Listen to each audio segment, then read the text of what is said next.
Don't emojis to fan myself. Lord have mercy. Good evening.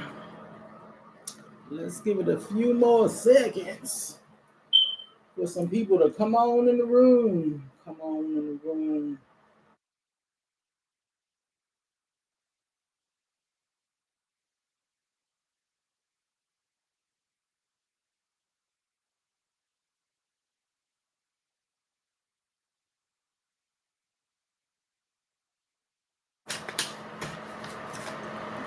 Come on.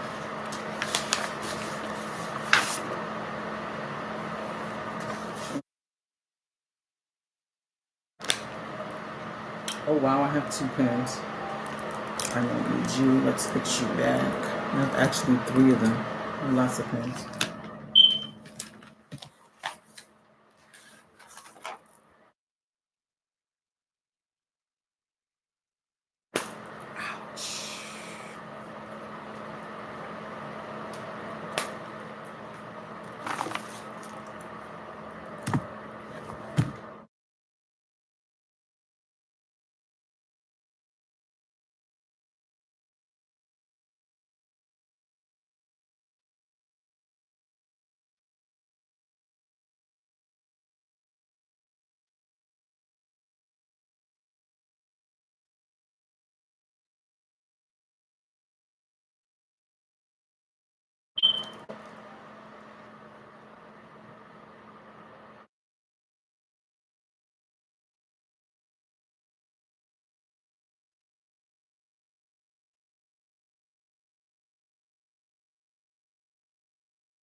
All right, people, come on in the room. Come on in the room.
Come on in, come on in, come on in, people.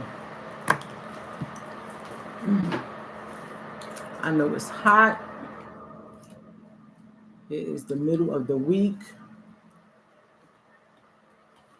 And it will be getting hotter. Hey, BFF, you joined me tonight. Thank you, thank you, thank you, thank you, thank you. I'm just putting some dates down in here that I know. Sunday. You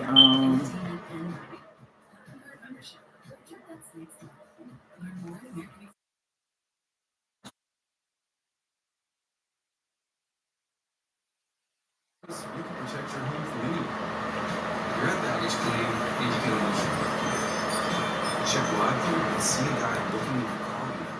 Luckily, you've got frontline cam, so you press the siren button and let 105 decibels do the rest. Problem solved, home protected, bag on its way. With Ring, you can protect your home from anyone.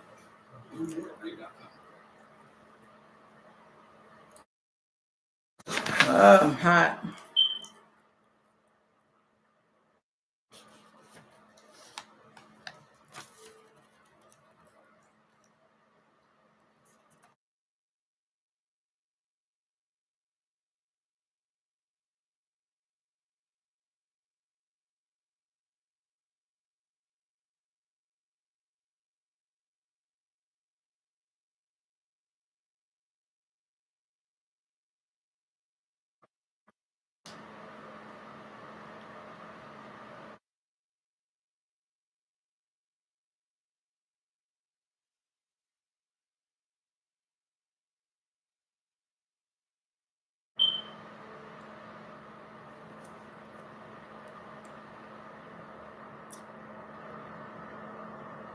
I know I'm doing something on one of them days. I just don't know what.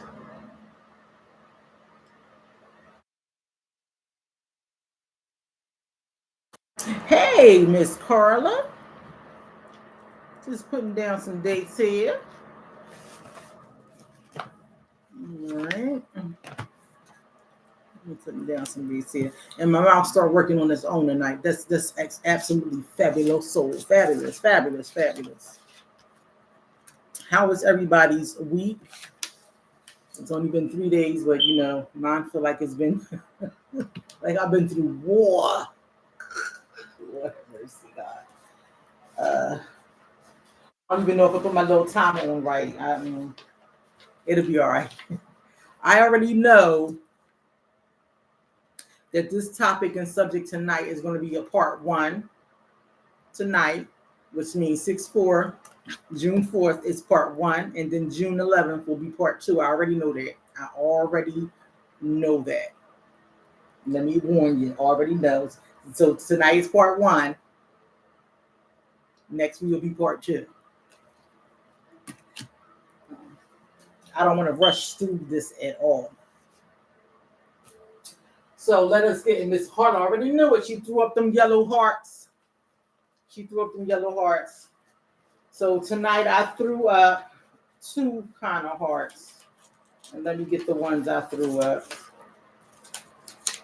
I wanted to put 4 of them up there, but I said I'm not going to confuse you like that. But that's how I was feeling. I'm still kind of trying to get, I don't know if I want to get some hearts together for the frustration and what I was feeling, but I'm going to try. So I threw up some white hearts, some mixed feelings of just blankness, minimalism. I was just really didn't feel like doing, but I pushed through, and I was relaxing, friendly,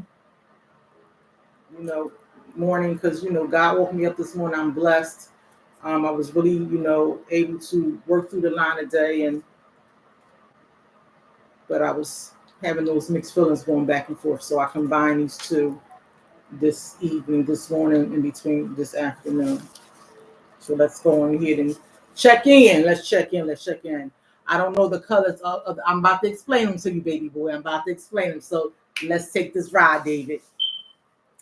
Red. Red heart if you're doing great. Put some red hearts up there if you're doing great. Throw some red hearts up. If you are doing great, throw them red hearts up there. This is blue. It's not purple. It's blue. So if you're feeling okay, put some blue hearts up there if you're feeling okay. This is purple. Purple, if you're having a hard time and you wouldn't mind if someone was to reach out to you, put the purple hearts up there. DM me. I'll reach out to you. I'll try to get you some resources and try to talk to you and connect you with someone for some help. Purple, if you're having a hard time and you wouldn't mind if somebody was to reach out to you. Or broken heart, if you're in a really dark place. Connections, if you're in a really dark place, put that broken heart up there. Again, drop in my DMs anytime. I'll help, I'll talk, I'll listen if you're in a really dark place. Pink hearts, if you're having some harmony and some balance in your life. Pink hearts, if you're having some harmony and balance in your life. Beautiful. You're setting those goals. You're doing what you need to be doing. Those pink hearts. Green hearts, if you're having a tough time and you're struggling. You're having a tough time and you're struggling. Green hearts, and as are, people would say life is lifing right now. We're all feeling that way. Life is lifing right now. Those green hearts. If you're having a tough time and struggling, put those green hearts up there. The orange hearts, if you're feeling optimistic and uplifting. You're feeling optimistic and uplifting, so things don't look really kind of in that great area, but you're optimistic about it and you're uplifting, you're keeping your faith up. Throw those orange hearts up there. Again, the white heart, mixed feelings, some blankness, minimalism. You're in between those white hearts. Gray hearts if you're feeling cool and self-restraint. Gray hearts, cool and self-restraint. The light blue hearts if you're feeling relaxed and friendly. Those light blue hearts if you're feeling relaxed and friendly. And as Miss Carla had threw up there, them yellow hearts if you're feeling just one of them days. Just having them, just one of those days. Put them yellow hearts up there.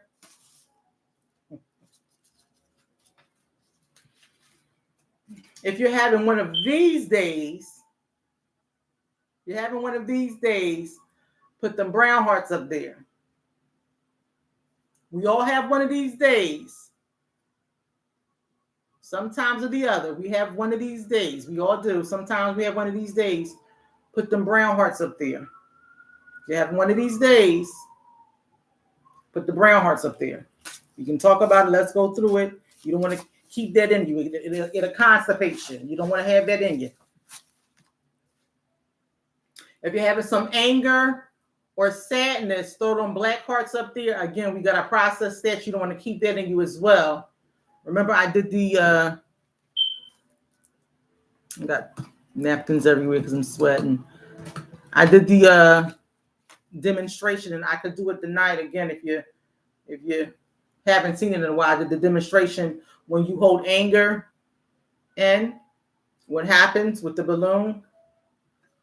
If I have enough time, I'll hit it again tonight. So if you're having some anger and some sadness, if you feel like you can discuss it a little bit or just put it in the chat, go ahead, feel free. We can discuss it, process it.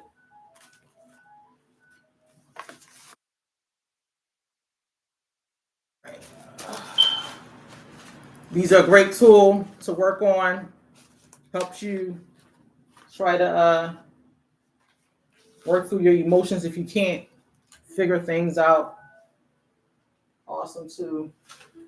I'm about to start making those and just put them in the bag for kids. Just to have. So tonight we are talking about boundaries and building walls. Boundaries and building walls. This topic came to my mind for maybe like 4 or 5 reasons. I'm having some issues with people understanding, hey, David got some black up there, some brown up there, and some yellow. Okay. All right.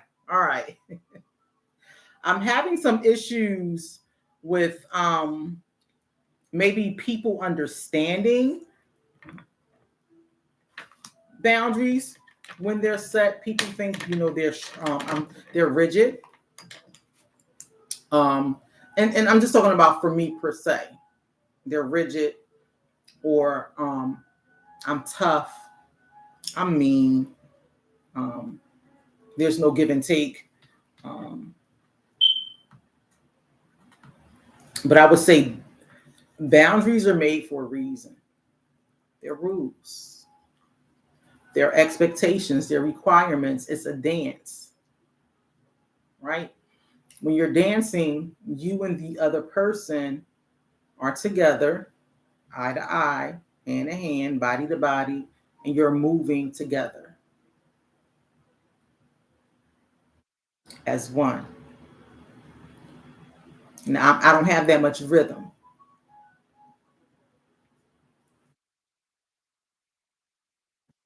But I guarantee you, if me and my husband was to dance, we're going to do the two-step. We're going to be the best two-steppers if we can do it.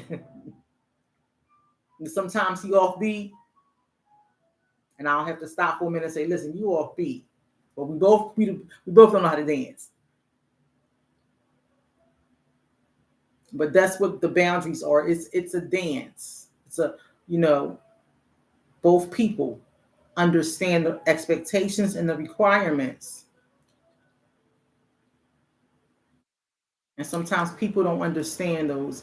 And in 2025, right now, the world doesn't understand boundaries. What's going on with the Musk guy? Just telling people fight against this bill. I don't know what the bill is. I haven't looked at it. And I'm not really into, the politic thing right now because I don't care about that. I'm so more into um what I'm going to do about, when my grandson gets out of school. How is the summer going to be? What's our plans for the summer? I'm working on those things, procrastinating on this book that I'm supposed to be writing. Those things. Those are my worries. What's the thing with, church and all those things, the important things to me, the very important things to me, the immediate things to me. So boundaries and building walls. So of course, I had to look this word up, boundaries. Several different definitions for it. So boundaries is a line that marks the limits of an area. It's a dividing line.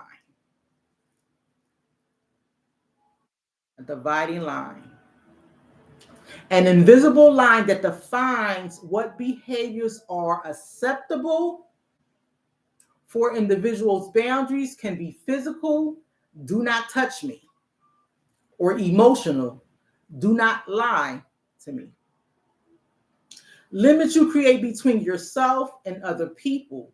They allow you to define what is acceptable and healthy for you in relationships. Boundaries you communicate and maintain can protect you both physically and psychologically. They help protect your well-being, your overall well-being. So you have physical boundaries. That's that personal space. Again, the physical is the touch. You'll have that physical intimacy when someone is comfortable with you. You'll have the emotional boundaries, setting limits on how others can.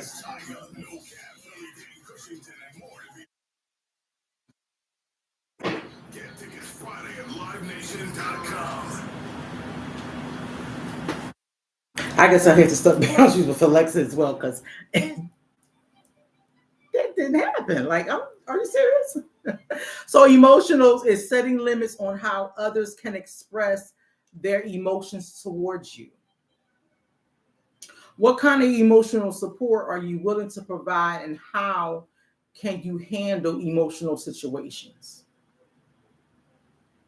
And then you have those intellectual boundaries, respecting someone's opinions, their thoughts and beliefs, and avoiding intellectual manipulation or emotional corrosion.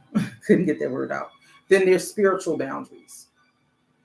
You have spiritual boundaries as well. You set those for yourself regarding your faith and your beliefs.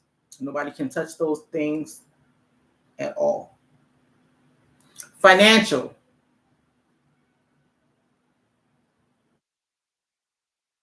There's financial boundaries. Limits on how you're helping others financially. Time setting limits on how much time you're dealing or deciding to dedicate to others. Time management. You have time, setting limits on your time. Digital, how you handle online interactions and your privacy. All of those are boundaries. David says, I've been told that I'm a manipulator and a con artist, and those are not my intentions. So we're going to talk about those unintentional things. So unhealthy boundaries. It limits in relationships that are either too rigid, too loose, or harmful to your well-being of either the person. I don't play on people's feelings. I really express my own, but I've been told I've manipulated feelings. So how do you try to change, or are you changing what the person's telling you that you're doing? So these unhealthy boundaries can manifest as disrespect, controlling behaviors, a lack of respect for individuals' needs and their wants. David, did I hit any buttons there when they're talking about what you're doing?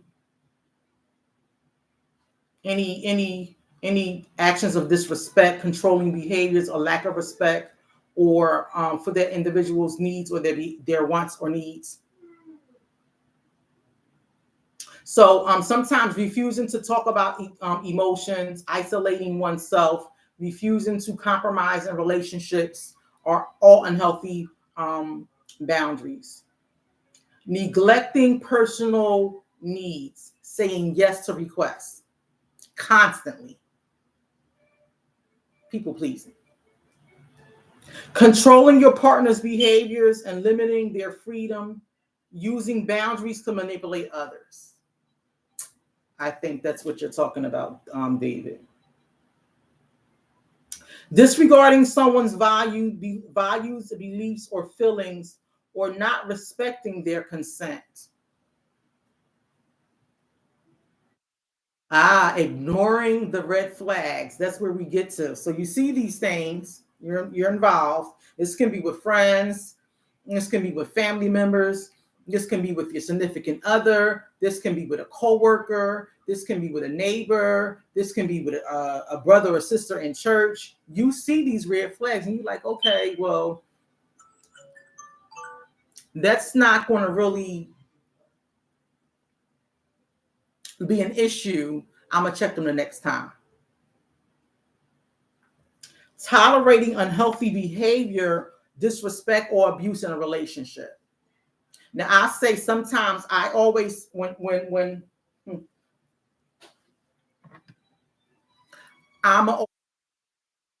so if I'm meeting somebody for the first time, when that red flag goes up, my yellow flag, the yield sign say, wait a minute, did they just do that? Because people are raised differently. Did they just do that? And I'll put it in my little box. And if I was invited somewhere with somebody, or if I was out in a place and it happened publicly, I'll put it in my little box and I'll analyze it once I go home. Like, did that just happen? How do you really feel about it? Do you want to check that person? Do you really know them? What is your level of interaction with them? How do you think they're going to feel? So I'm going over every single thing because I'm putting myself in their shoes. So sometimes it can be one-sided. Setting rules or expectations that only apply to one person in a relationship without reciprocity. And it can only be a mutual benefit, privileges, spoken or unspoken. So that means it's only going to benefit the other person. It's not benefiting both people. Remember that dance? It's only benefiting that one person. I'm definitely a people pleaser. I say yes to people out of hoping it will make them like me or show me attention. But what are you getting out of pleasing them, David? Hey, there we go. I did do it right. What are you getting out of pleasing them? And so having those, we're talking about, remember, the unhealthy boundaries, lack of personal space. Everybody wants personal space. Every single person wants personal space. I'm stretching my arms out like this because that's personal space. I mean, when you had COVID, I love that 6 feet. I still do 6 feet. People look at me rude. I like personal space. I'm in a relationship. I have a husband. I like my personal time. He can't understand that. You like personal time. We married. Yeah, but I like to be alone sometimes. So that lack of personal space, the lack of privacy, the violation of personal or constant monitoring of your partner. When cell phones came into play, people, there were a lot of people having issues and problems in their relationships. Husband and wives were having problems in their relationships because you always had your phone in your hand. You left out the house going to work, your phone was in your hand. You came home, your phone was in your hand. You're eating dinner at the table, the phone was in your hand. She cooking, the phone in her hand. He cooking, the phone in their hand. Before you go to bed, the phone in your hand. Y'all really don't have no time to talk. Who you talking to? You ain't talking to me because the phone always in your hand. So what started happening? By the time he went to sleep, she checking his phone. Vice versa. By the time she went to sleep, he checking the phone. Then it started to be some argument. What, you don't trust me? Why are you checking my phone? I'm grown. And so you start putting codes in your phone. And after the codes, I think is the eyeball. You can scan the eyeball. You put your little fingerprint on there. So the lack of personal space, the lack of privacy, the violation of personal or constant monitoring of your partner. This is just not with cell phones. It's when your partner may say, like the alone time. I want to go out. Not with my husband. Just want to go out. And I go out. I might say, babe, I'm going out on the 29th. I'm telling him today. I'm going out on the 29th. And the day is the what? The 4th. He may forget. And on the 29th, I'm going out. I got my clothes on. I'm not fancy enough. I'm going out. Maybe to a concert that I know he's not going to enjoy. That's why I didn't ask him to go. And as I'm coming down the steps, he's like, well, where you going? Babe, I told you I was going out to the park. It's a concert in the park. I told you that on Wednesday. And now it's a back and forth banter. And I constantly feel like every time first of all, I told you because we're married early that I was, when this happened, I was going out. But it feels like you're always monitoring me when I'm going out. Remember, that's that unspoken thing.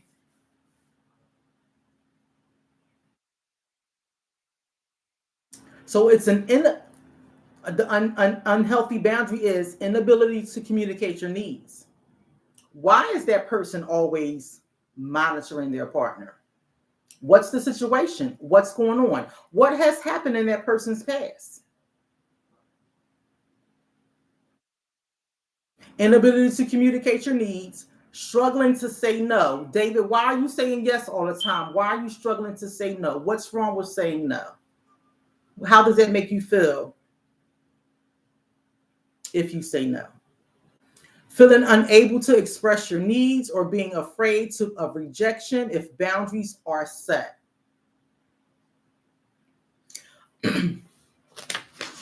Unhealthy boundaries can damage relationships. It can lead to conflict and resentment, emotional strain. Living with unhealthy boundaries can lead to feelings of stress, anxiety, and depression, and it can reduce your self-esteem. Constant disregard for personal needs can erode your self-worth and confidence. Especially, again, not just because you're in a relationship. This can be, a relationship with, a married couple. It doesn't have to be a relationship with a married couple. Again, it can be friends. He says, no gets me alone. And sometimes I still end up alone. But it's like playing Russian roulette. There's a chance they might say yes. So that's why I do it. So you don't like to be alone. It's a chance they might like me. If your chance they might love me, it's a chance. Okay. So what I'm hearing you say is you don't like to be alone. You don't feel like you're loved, and you can't handle rejection. So this is the part I want to get to. This is the part I want to get to.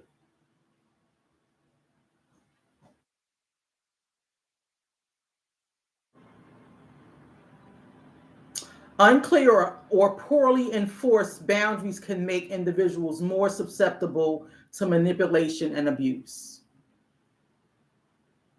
How, where does this behavior come from? It's learned. David, your behaviors that you're demonstrating is learned. They're learned. You have learned these behaviors. It says boundaries are because I've overextended myself thinking the person and I are on the same level, that we feel the same way, or even that we care the same way. And I've almost always, I can't see that. Always been shown different. Again, if you think you guys are on the same level, you're dancing to the same movement. So if you think you're on the same level, you're doing a momba the same way. And when there's a dance, more than likely the male is the leader of that dance. So you're leading the dance.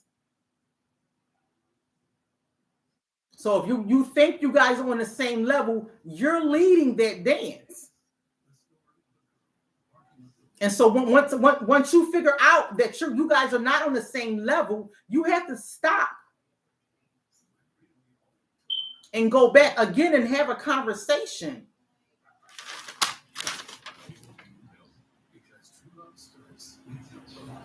And be able to express your feelings and your needs. What are your requirements? What are your expectations? And whatever that relationship is. Don't continue to dance and have that person fumble and stumble over your feet.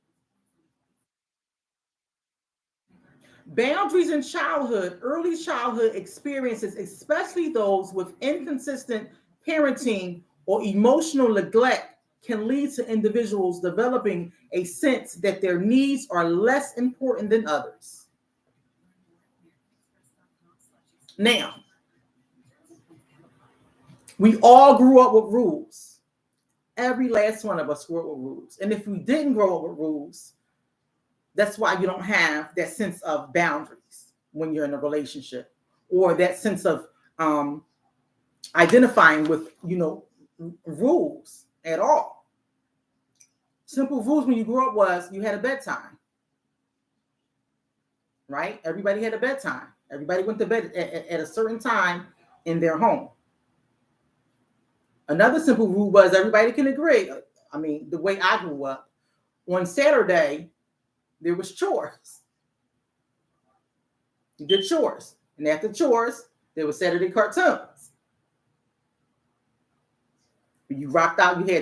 We had our Captain Crunch or our Lucky Charms, and we rocked out. We watched cartoons for the remainder of the day until it was time for us to go outside. You learned how to share. I had a twin sister and I had an older brother. We learned how to share. If you didn't share, it was a rumble. So that was a rule. Either you share with your siblings, or it was a fight. It was a rule. Schooling. You learned the education you learned in school. And then your relationships at home. So before you went into society and learned how to handle society, you had relationships in your home, your relationship with your mother, be it good or bad. You still had a relationship with your mother, or relationship with your father, be it good or bad. You had a relationship with or interactions with your parents, be it good or bad, before you went out in society. You have relationship with your siblings, be it good or bad, before you interacted with other people out in society. And when you went out into society in school, now you have friends. You interacted with other people, interpersonal relationships. Now you're interacting with other people, be it good or bad. David said, yup, it was chores, and then the rest of the day was ours. I would watch cartoon X-Men, especially, and yes, I loved X-Men. I love the X-Men, yeah, and your brother will play basketball. And so relationship with mom, mom, a normal weekend in the house. Again, Saturday it was up. Mom was blasting music. You know it was time to get up and get your chores done. Everybody had certain things in the house they had to do. I know what I had to do. I hated it because my grandmother had uh, uh, from ceiling to the floor mirrors, and you had to make sure them things shined. She didn't play that. So I had the living room ceiling to the floor, and back then it was carpet to carpet in the home. So I don't even think, did we have a vacuum back then? Ooh, good question, Kimble. But we cleaned that house from top to bottom. Okay. Okay. And then after that, we was in there. We watched our cartoons, ate our Captain Crunch and our Lucky Charms, and we chilled out. And we would go outside and play for a while. That was our Saturday. Um,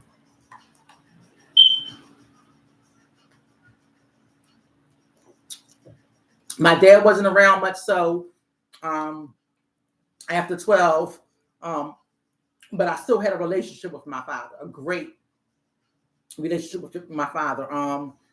So your mom, they say, even though your mom say, I'm not, your mom was the authoritarian. My mother was the authoritarian in the home. My grandmother, I was raised by my grandmother, but my mother was the authoritarian. She didn't play. My mother didn't speak that often, but when she did, she didn't play.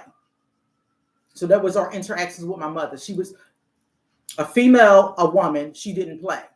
So in my mind, any female that spoke to me, they had authority. They didn't play. So in school, female teacher, I had to make sure whatever she said, I understood, and she didn't play. My siblings, I learned to share with them. They bullied me a little bit.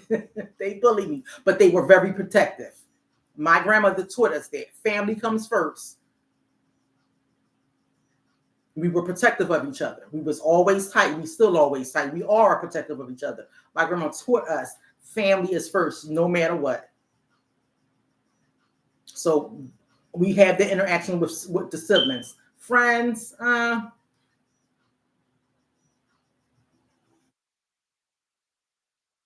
got 5 of them to this day, 5. And 2 of them is my sisters, my siblings. Community, and back in my day when I grew up, a village raised us. And I still know that village. Still know that village.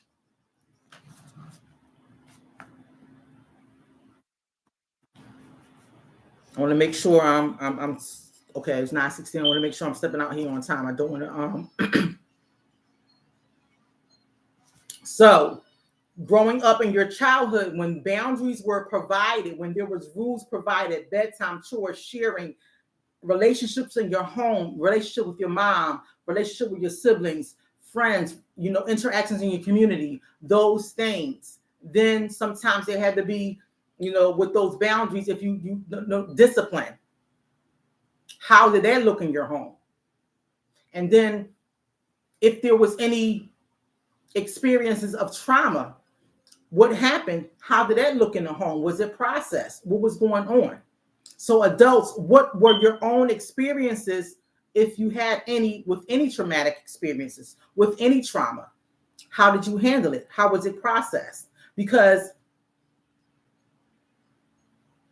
if you learn the correct ways on how to build healthy boundaries, it would have followed you into your adult life. But if you did not, if the negative boundaries or the wall building started, so you already had some little pebbles. And if you did my tattered and bruised class, or my tattered and bruised class, when I did it, I had several people in there, 3 or 4 people in there had bags that I they didn't know it at the time. They had rocks or stones in there that they were carrying. I asked them, just could you hold this bag for me for a minute? And no one, they just held the bag, and some of them were really heavy. had little bricks or stones in there. Hold this bag and put it on. No one never took the bag off and set it down. Now, I had a bag on as well, but I took my bag off and I gave it to my little sister. Hold this, Pooh Bear. Hold this bag for me. My back hurt. So Miss Carter said she was by herself going out clubbing and used to do drugs and alcohol. So that was her way of having her boundaries. So you started using your pebbles. That's when you started building your wall. Miss Carter was isolating yourself and coping with substance use. And she was reading and she was writing. So inside building your wall, you was packing it with, some type of coping skills, replacing it with trying to get your mind off of what was happening in your life, getting away from that by, reading things, getting out of your world and going to somebody else's world and writing, trying to relieve some things that was on your mind. So you started building your wall. We all did those things. We all built walls. We started from somewhere, because those walls, anything that happened in your life, any experiences, any bad experiences that you did not process. No, I don't see your prior comment, Miss Carla. I'm trying to go up. She said we can be on the same page. Then all of a sudden, the other side, if midnight emerge, oh, I can't see it. If midnight emerge, I don't want to touch it. I don't want to touch it. Let me see if I can.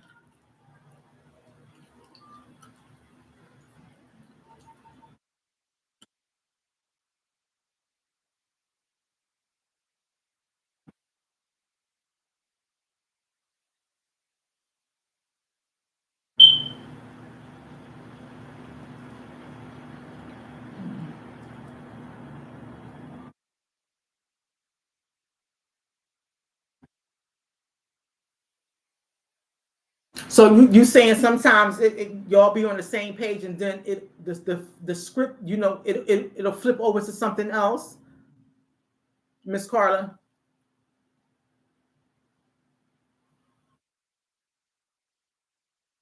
So you can't carry, and I don't want to jump into that, because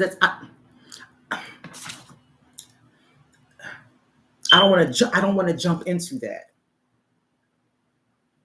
So building a wall from any past experiences that you have not processed. And this can be, again, building a wall is a protective defense mechanism. It's nothing negative. It's nothing negative. It protects you, which is okay. But when you're building that wall, remember, you're building something that has hurt in it with them bricks, rejection, some judgment, some anxiety. All that stuff goes in your wall, along with you protecting yourself. It all goes in there. It's a defense mechanism to emotionally protect yourselves from the feelings of vulnerability or hurt. These walls can manifest as emotional distance, difficulty opening up, or avoiding intimacy. And that's just not going to be with the person that you're most closest to. That's going to be any future relationships that you interact with, people, work, a new neighbor on your block, a new brother or sister that's at the church. Maybe met a long distance cousin that you've heard about. Y'all might be grooving when y'all, at a funeral, because that's when family members really get together, right? At a funeral, y'all might be grooving or whatever. And y'all might stay in touch for a while, and then everything will break apart, or y'all break apart, and you don't really want to connect with that person because you don't really like, they really never they didn't get in contact with me before. Why should I still stay in contact with them now? But this is your family. So you don't want to get close to anybody, no one. You keep this wall up. And so again, I do. Okay, I know when I'm gonna stop. So these walls can manifest as emotional distance and difficulty opening up or avoidance of intimacy. And so we all know what intimacy is. But again, I like to look up definitions and get the soundness of intimacy. So in the Oxford Language Dictionary, intimacy is a private, cozy atmosphere. And they also have it as an intimate act, especially sexual intercourse. We all know that part. That's the most thing you can be with someone, is that intimacy. You're exchanging bodily fluids. That soul dance together, right? Then they have it as being a close, familiar, and usually affectionate or loving personal relationship with another person or group, and it's a detailed knowledge or deep understanding of a place, subject, or period in history. So so much about this place, this person.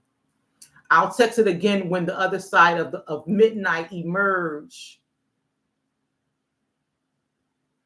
I don't go word for word. I step away and go pray and talk with God. Tell them, do not interrupt me while I'm praying. Or I pray online. I came along. Yes, yes. And do they respect that?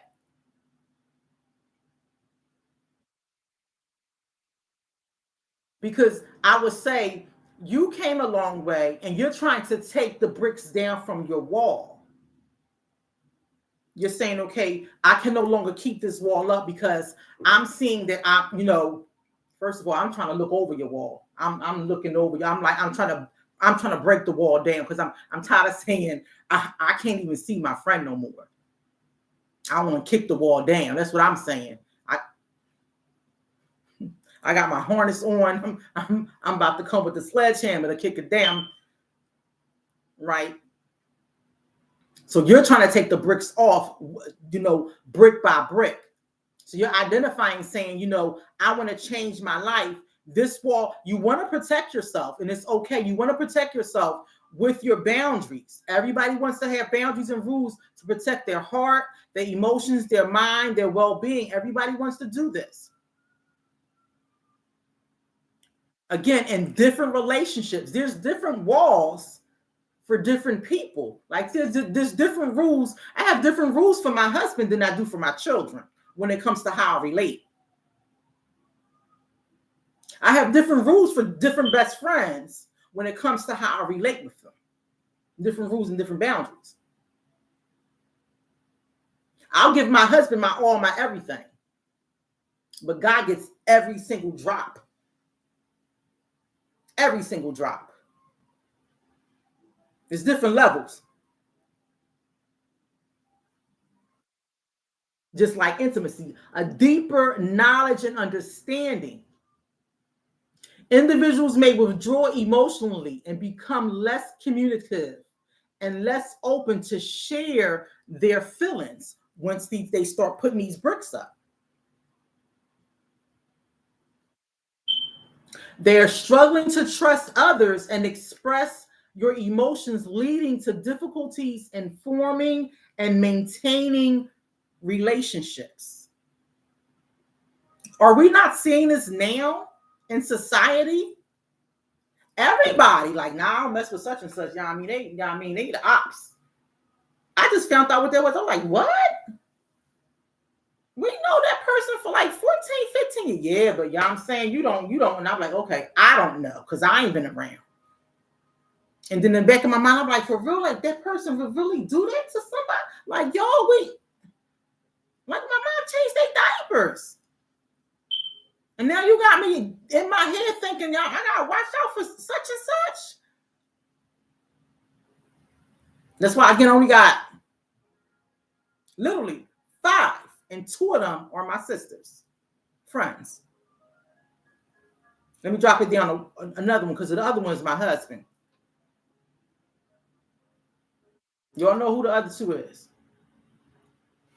And I use different boundaries for people. Yes, absolutely, Miss Carla. Absolutely. And so fear of being hurt can lead to avoidance of intimacy, both physically and emotionally. And when I say emotionally, again, men and women are different because remember women are emotional creatures. We can identify with all of this. Men sometimes can only identify with this: sadness and anger.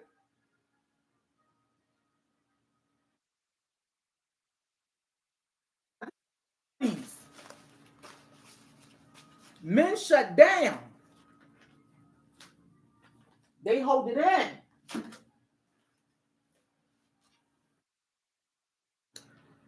Protecting oneself from overwhelming emotional pain associated with trauma creates barriers in relationships, making it difficult for others to connect with you and understand their experiences. And these offer temporary protection and can also prevent individuals from experiencing deeper connections and can lead to feelings of isolation and, like David said, loneliness.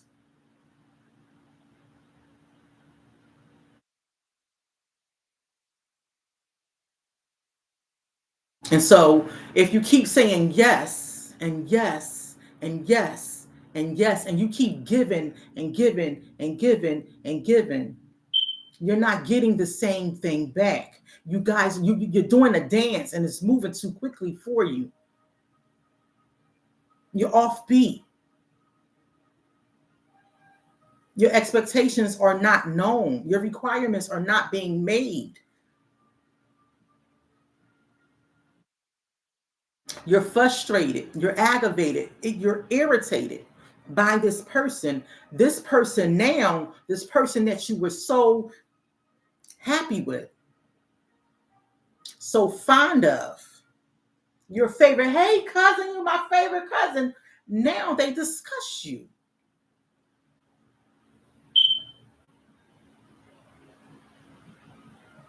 You're at a point where they blocked.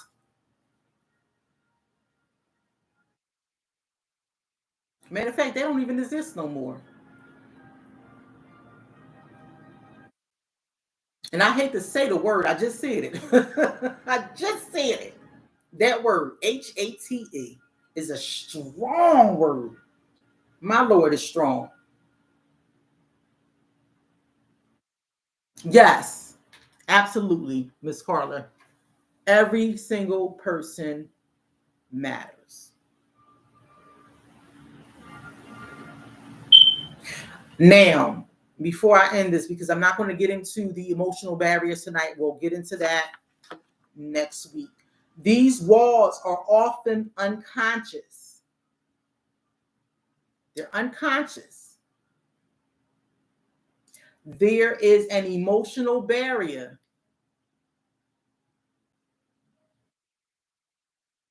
And that means that you don't let people in easily.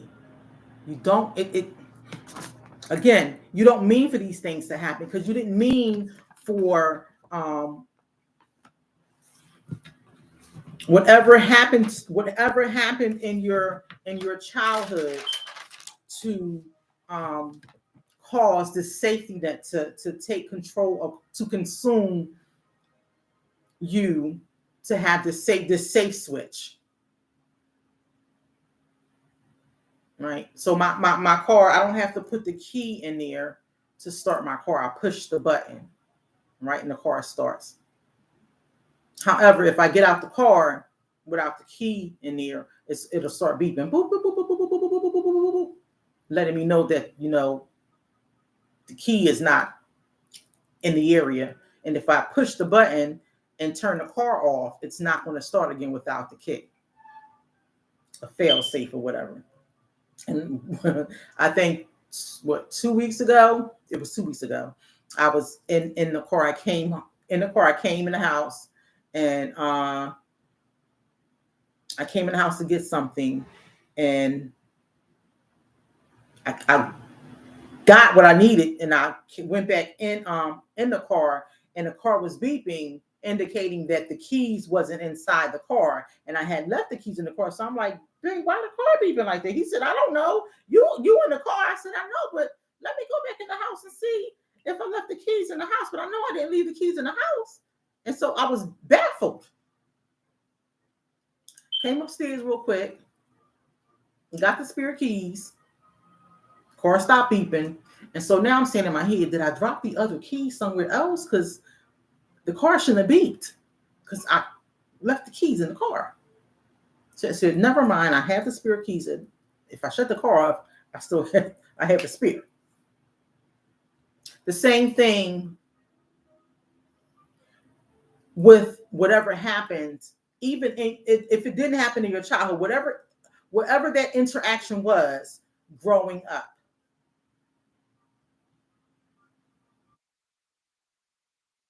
With that person. Someone harmed you, someone rejected you, someone abandoned you, someone made you feel unworthy, unloved, someone judged you. And now you put yourself in this over this protective wall. And it was only this high.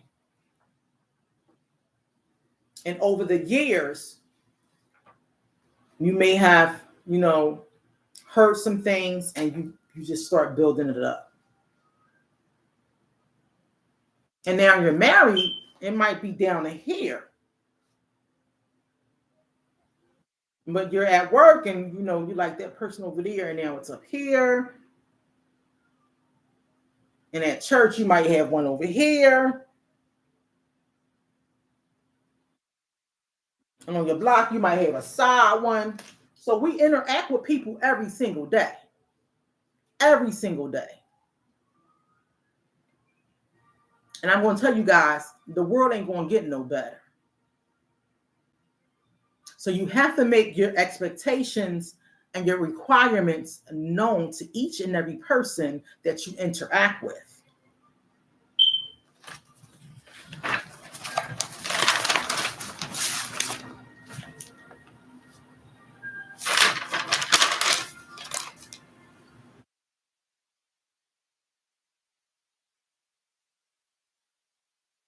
Setting rules or expectations. Understanding how to limit how one talks to you and interact with you, respecting your opinions, your thoughts, your beliefs, spiritual issues, financial issues, intellectually, your physical spaces, your emotional, all of those take precedence in each and every person that you interact with. Physical, emotional, intellectual, spiritual, financial, and your time. And your time. No one has time right now to be playing with anybody about their boundaries and these walls.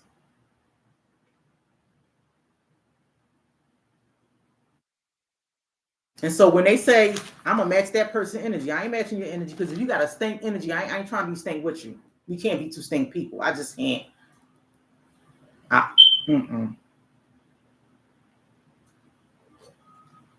Because if I match your energy, you're bringing me down to your level, and I'm joyful. I don't want your funk. Mm-mm. I don't want your funk. And whatever type of spirit done jumped on you with that nastiness, I don't want it. No, sir, I'm not matching that. I'll love you from a distance.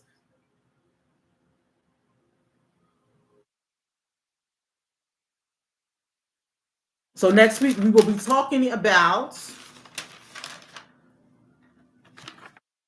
those emotional barriers, consequences to your emotional barriers, and the 5 steps on breaking down those walls.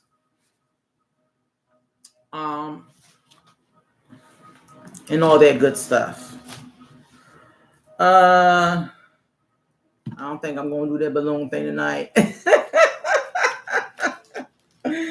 All right. Bear with me, people. Let me just do these announcements. Sunday, if you guys are in Philadelphia and you're not doing nothing between the hours, I believe maybe 11:30 to probably 2 or 11:30 to 2. Come check my church out, Revival Christian Church at 55 100 Tabor Avenue. I will be presenting there, ruminating thoughts.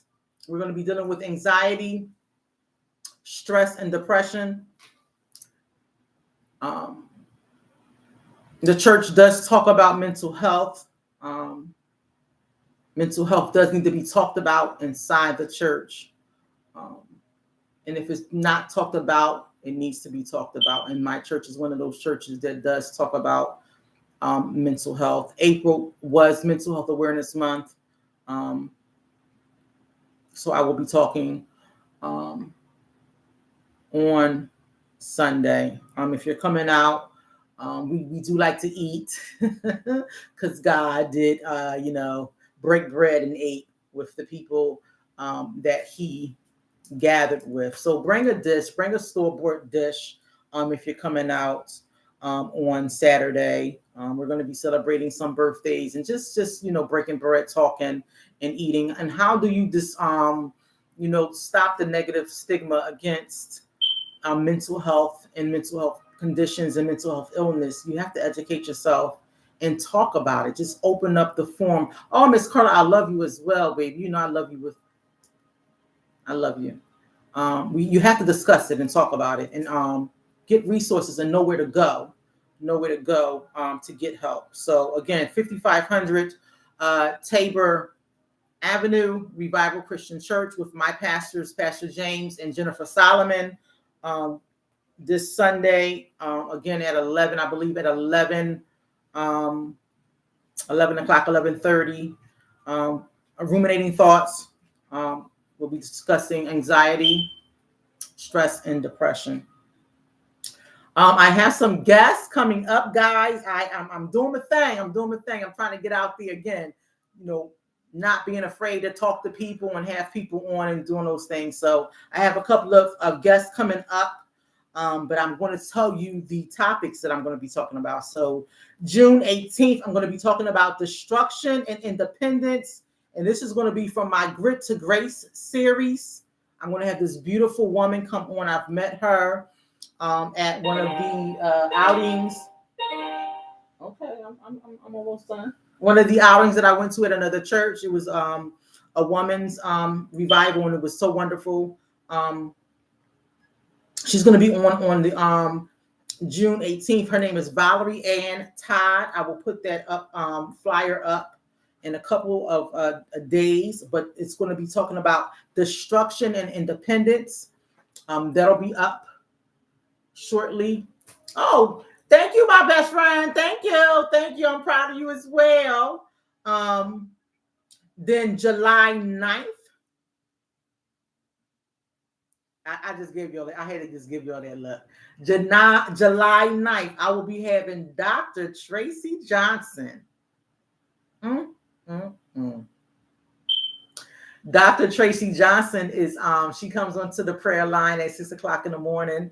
This lady is phenomenal, guys. She is phenomenal. We're going to be talking about I Am Not That Label, Look Deeper, Learning Disparities. Dr. Tracy has several books out. This lady is phenomenal. I've every time I see her name pop up on a prayer line, I'm always giddy. And she was at the Women's Tea 2 Saturdays ago from that. Oh my goodness, I can't even think of the church name. Deliverance hosted, and I was able to meet her. So July 9th, we will be discussing I Am Not That Label, Look Deeper. And we're going to be talking about learning disparities. I am going to be having someone come on. I got to get a date for her. And that topic is going to be The Thoughts Are Dark and My Faith is Strong. How to cope. How to cope. I have to get a date for her. But all of these will be taking place between the end of this month and in July. I will be going on vacation shortly, guys. I will be having some me time to restore, relax, and rejuvenate. Because I tell people about self-care, so I need to do self-care as well. Yeah, so I will be doing those things. Stay tuned for some more interesting things coming up. I will be putting some tips in the comment section tonight, and I also will be putting the healing room in the chat as well tonight. Let me just do this demonstration. So I was indicating anytime that someone is angry and you can't really, you're not used to communicating that you're angry, upset, frustrated, overwhelmed, and you keep those things inside, you're damaging yourself physically, emotionally, and spiritually. And so what I used to do when I used to do outpatient services, therapy services, I would, and especially a lot for the little kids, I would let them know, I would give them a balloon to take home when I would demonstrate or tell, hey, Cookie, I would tell them in inpatient, to blow the balloon up, and they would blow the balloon. But I say blow it up as big as you can, and they would blow it up as big as they can. They're like, Miss, it's gonna pop. I say, I know, because that's what you want to do if you keep holding in the anger, the frustration, the irritation, the aggravation. You have to let it out. So I said, when you feel that way, have the balloon, carry the balloons around with you, and just blow the balloon up. And so the person that you're with, or just anybody in general, will look at you and see that you're blowing this balloon up, and they'll say, yo, what's going on with you? So imagine I'm with you somewhere and you see me.